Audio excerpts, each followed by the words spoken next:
Benny mentioned in the intro your journey as an early nonprofit founder. Uh, can you tell us what that was like and what led you to founding CauseMatch? Yeah, sure. So, like the 99.9% of nonprofits out there, funding is a major, major hurdle in order to be able to fuel and drive your mission, especially in the early days before you have a donor base and a community, reputation, right? Very much the chicken or the egg, right? So, how do you create impact if you don't have funding? How do you give funding without impact? And so, really creating something out of nothing, stone soup, if you will, for those of you familiar with that folklore, um, it was a true battle, and the quality of knowledge, tools, resources to make that stone soup, to succeed, to fundraise, to build community, to tap into the community that we did have. It was very much just like a bunch of one size fits all, very generic information, and didn't really help me uh, elegantly or smoothly get to the next level. And that very much planted the seed of there must be a better way to fundraise.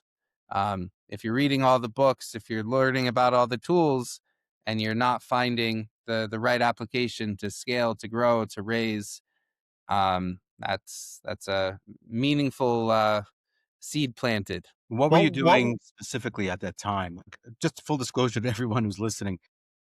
I worked at CauseMatch for 4.5 years. I know Joseph for longer than that, a little bit longer than that. Ramey, longer than me in terms of his connection, relationship to CauseMatch and to Joseph. So just full disclosure, we know a lot about this stuff, but we want to share the founding story of it because I think it's super interesting.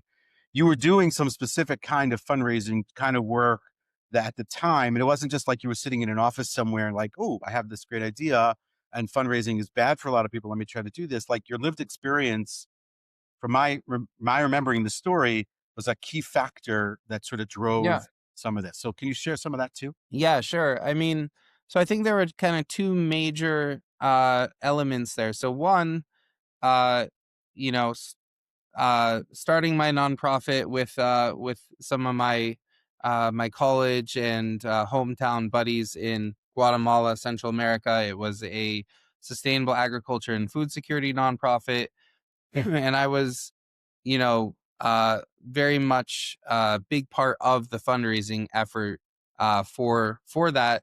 And we were trying to do events, raffles, auctions, grant writing, direct solicitation, um, raising from our constituents, our beneficiaries. The farmers in Guatemala was not an option. So we were trying to raise money from, donors back in the States.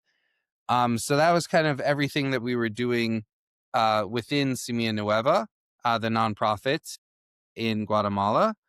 And then, kind of secondarily, when I moved here to Israel and was working with a nonprofit that was called Core 18 Leaders Lab, that was working to incubate Jewish leaders to launch their own nonprofits, we specifically did crowdfunding and worked with a bunch of different tools to try to help our fellows execute their crowdfunding. And that was also very informative because I got to see, tens and tens of campaigns interfacing with different fundraising tools.